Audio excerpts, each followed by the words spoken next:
Greetings, Spooky fans! Michael here, and the recent event in Pokemon Sword and Shield where Magikarp raids were spawning all over the place with a dramatically increased chance of being shiny got me thinking about shiny Pokemon that are easy to get.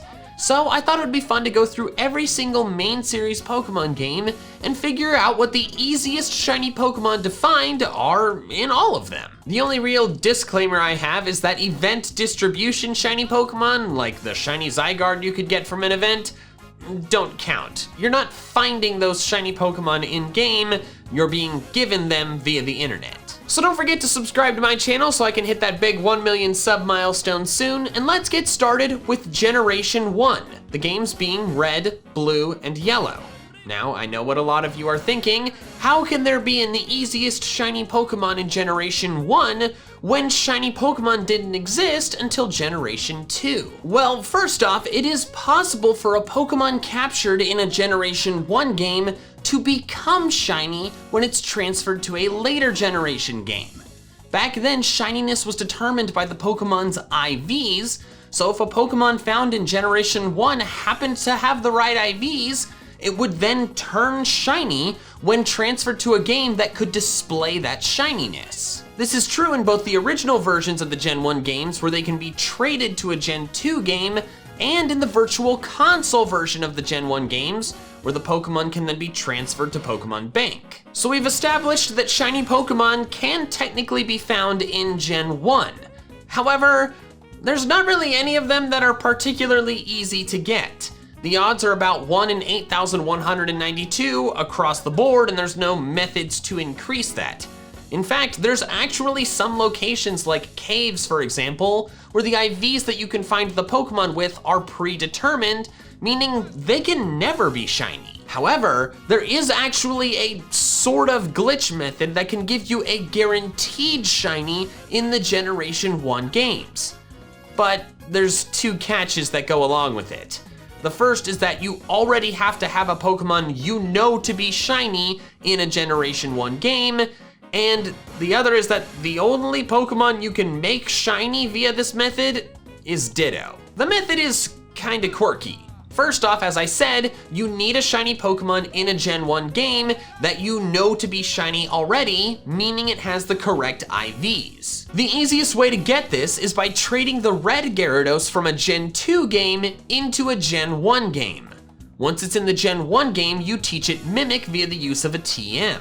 You then enter a wild battle with a Ditto and use Mimic first, therefore teaching your Gyarados Transform for the duration of that battle. The Ditto will then transform into your shiny Gyarados. Then all you have to do is wait until the Ditto uses Transform for a second time, which it knows because your Gyarados used Mimic before the Ditto transformed the first time. Because of a quirk in the coding of the game, when the Ditto transforms for a second time, it not only copies the appearance and stats and moveset of the Gyarados, but it also permanently copies the Gyarados' IVs, or DVs as they were called in Gen 1. Therefore, when you catch it, it has the necessary IVs to activate shininess, so when you transfer it back to a Gen 2 game, it will be a shiny Ditto. So it's a convoluted and kind of difficult method to execute that requires 2 devices and 2 games, but it is still possible and a relatively easy shiny Pokemon to get compared to just full odds in the rest of the game and then having to transfer those Pokemon to another game to figure out if they're shiny. So, therefore, the easiest shiny Pokemon in the Gen 1 games is the Double Transform Ditto. Now on to Generation 2, and as many of you probably anticipated, the easiest shiny Pokemon to find is the Red Gyarados. It's the first ever guaranteed shiny Pokemon, and you are actually required to battle it to progress in the story in all 3 Generation 2 games. It doesn't get easier to find than that. Now I know that some of you think that the red Gyarados shouldn't count because it's guaranteed. I personally think it should count, which is why it is the entry for this generation, but to appease those of you who think it should not count, I'll go over the easiest shiny Pokemon in Gen 2 that are not guaranteed. In Gold and Silver versions, the easiest shiny Pokemon to find that are not the red Gyarados are babies bred from a shiny parent. Since shininess is determined by IVs and parents can pass their IVs down to their offspring, the babies end up with a much higher chance of being shiny. That works out to be about 1 in 64. If your red Gyarados is male, you can create shiny breeding trees to get higher odds shiny Pokemon for almost 200 different species. The Pokemon that can in no way connect to Gyarados' egg groups are those in the mineral, amorphous, and undiscovered groups, plus the Pokemon that are always male because you can't breed them, since breeding anything with a Ditto didn't exist yet. Now this is true in Crystal version as well, but they're not the easiest shiny Pokemon that are not red Gyarados in that game because of an even easier method, the odd egg. It's a gift egg that you receive that will hatch into one of 7 different baby Pokemon, all of which have a substantially increased chance to be shiny. In the Japanese version of the game, you have an astounding 50% chance of hatching a shiny Pokemon from the odd egg. In the international versions, the chances drop to only 14%, but that's still really high, about 1 in 7. That chance is not evenly divided among all possible hatched Pokemon though, so in the end, the shiny Pokemon you are most likely to get on any given hatch are shiny Igglybuff and Cleffa, which have a 3% chance each of hatching from the odd egg. All right, so that wraps up Generation 2. I still think Red Gyarados counts as the easiest shiny Pokemon, but I've covered the other bases too to appease hopefully more of you. Now on to the Generation 3 games, and in all 5 of them, there really aren't any shiny Pokemon that are easier to find than just the blanket full odds. There's no methods to increase your odds and there's no guaranteed shiny Pokemon, so the easiest and also hardest shiny Pokemon to find in Gen 3 are all of them. Although I should note there are 2 small exceptions. The first is that there are some guaranteed shiny Pokemon in Trainer Tower in Fire Red and Leaf Green, but they're trainers Pokemon, so you can't catch them, so those don't count. The second exception also occurs on 7 Island within Fire Red and Leaf Green, and it has to do with Unknown. But dear God, it's complicated. The very simplified summary is that the shiny odds and the unknown forms are both determined by their personality values, which is a complicated secret data point. As a result of this, the shiny odds for different unknown forms vary wildly, and they're also not consistent between games because they are also impacted by the trainer ID and secret ID. In short, different unknown forms have different shiny odds in different games that can get as good as about 1 in 5,000 or as bad as about 1 in 18,000.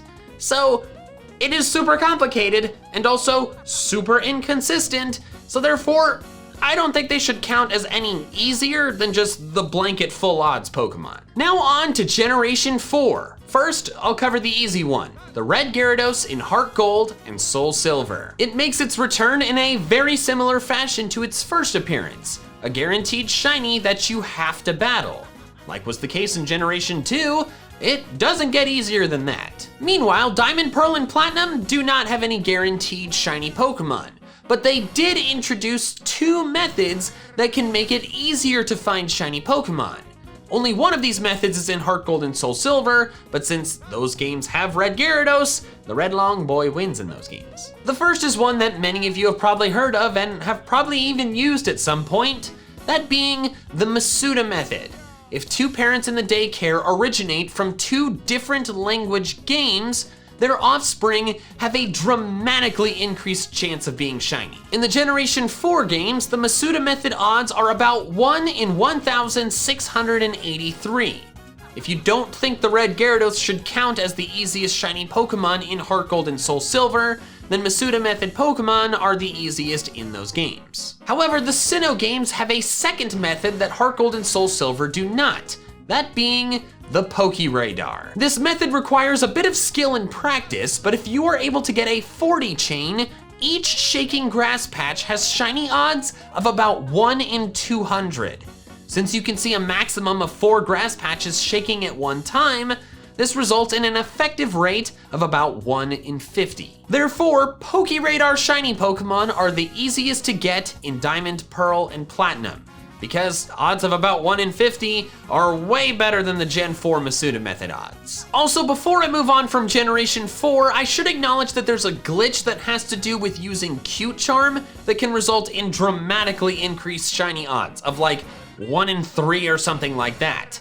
However, it can only be done for certain trainer IDs and secret IDs, so if you start your game and you don't have those IDs, then you can't do the method. So I didn't think that should count because it doesn't apply to every single save file. Now on to Generation 5, starting with Black and White, games which do not have any guaranteed shiny Pokemon. The only method of increasing shiny odds in Black and White is the Masuda method, which returns from Gen 4. In fact, it actually had its odds boosted up from about 1 in 1600 to about 1 in 1365. However, Gen 5 also introduced the Shiny Charm, which you can get if you complete the National Pokedex, no small feat, and that boosts the shiny odds for Masuda method even more, increasing them to about 1 in 1024.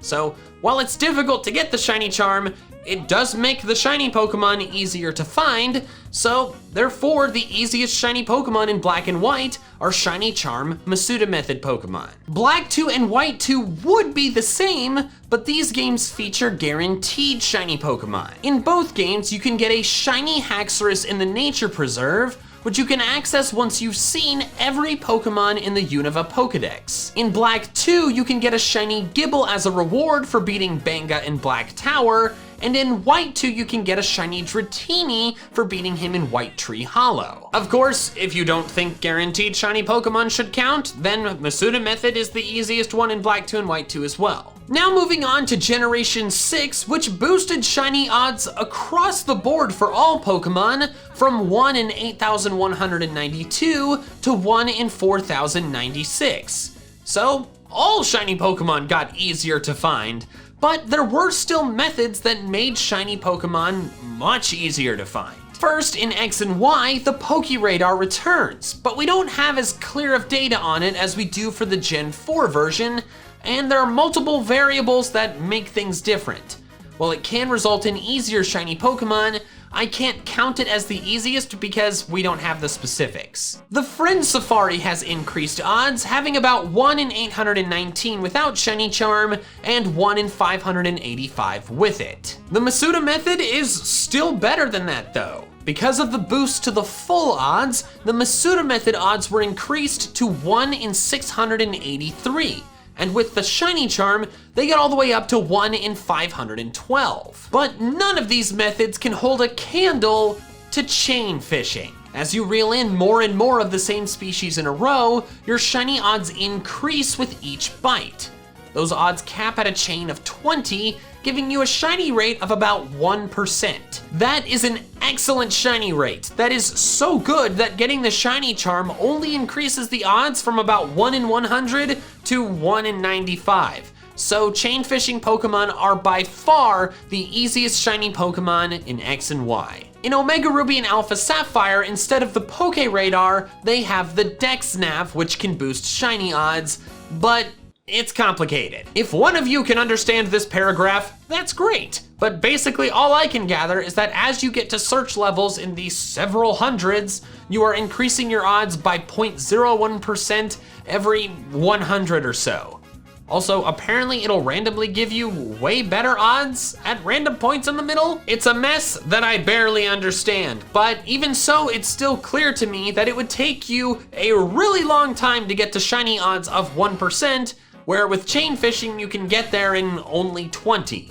So chain fishing Pokemon are the easiest shiny Pokemon in Omega Ruby and Alpha Sapphire as well, therefore being the easiest in all of Gen 6. Now on to Generation 7, starting with Sun and Moon.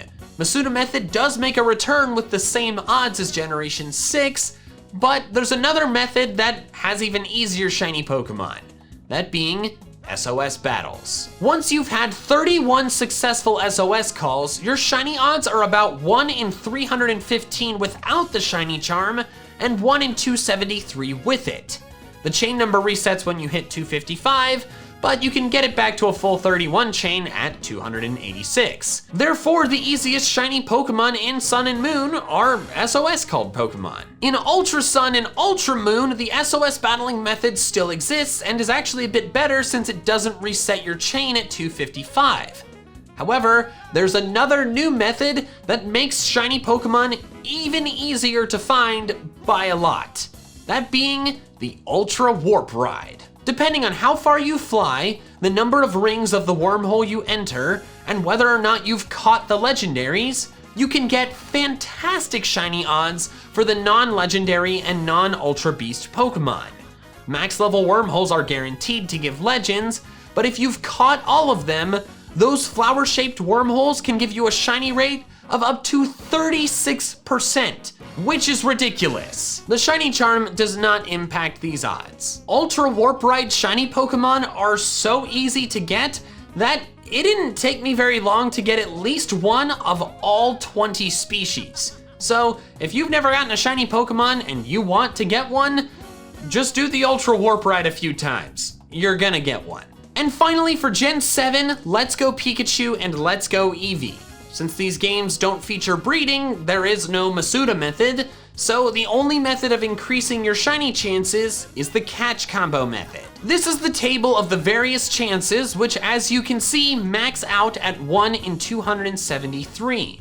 Therefore, the easiest shiny Pokemon are catch combo Pokemon. And finally is Gen 8, where the easiest shiny Pokemon for the duration of the New Year's event were shiny Magikarp. Every time an event raid den spawned, it had an 8% chance of bringing up a shiny Magikarp raid, which was great. I ended up with 7 of them. But now that the event is over, the easiest shiny Pokemon instead are Masuda method bred Pokemon, which have the same odds as they've had since Gen 6. The number battled method is still bugged at the time of recording this video, so it gives you worse effective odds than Masuda method, but even if it wasn't bugged, it would still give you about the same odds as the Masuda method at the highest level. So Masuda method Pokemon are the easiest in Sword and Shield right now. So to recap, the easiest shiny Pokemon in every main series game are the Double Transform Ditto in Gen 1, the Red Gyarados in Gen 2, any of them in Gen 3, PokeRadar Pokemon in Diamond, Pearl, and Platinum, the Red Gyarados in Heart Gold and Soul Silver, Masuda method bred Pokemon in Black and White, the shiny Gible in Black 2, the shiny Dratini in White 2, and the Nature Preserve shiny Haxorus in both, Chain-Fished Pokemon in Gen 6, SOS Pokemon in Sun and Moon, Ultra Warp Ride Pokemon in Ultra Sun and Ultra Moon, Catch Comboed Pokemon in Let's Go, and Magikarp for a bit, but now Masuda method Pokemon in Sword and Shield. Thank you so much for watching, and an extra special thanks to my patrons over on Patreon who are helping support me and the channel in a way independent of the fluctuating YouTube ad revenue, which is super appreciated because January ad rates are really bad. So if you want to help support me in the same way and get some cool perks in exchange, the link to my Patreon is in the description below and will show up on the end cards as well. Also, if you want to check out some more fun Pokemon content on this channel, I recommend this one over here, and don't forget to check out my second gameplay channel, which you can find by clicking over here. All right, that's all I have for now. So till next time, Pokefans, gotta catch them all.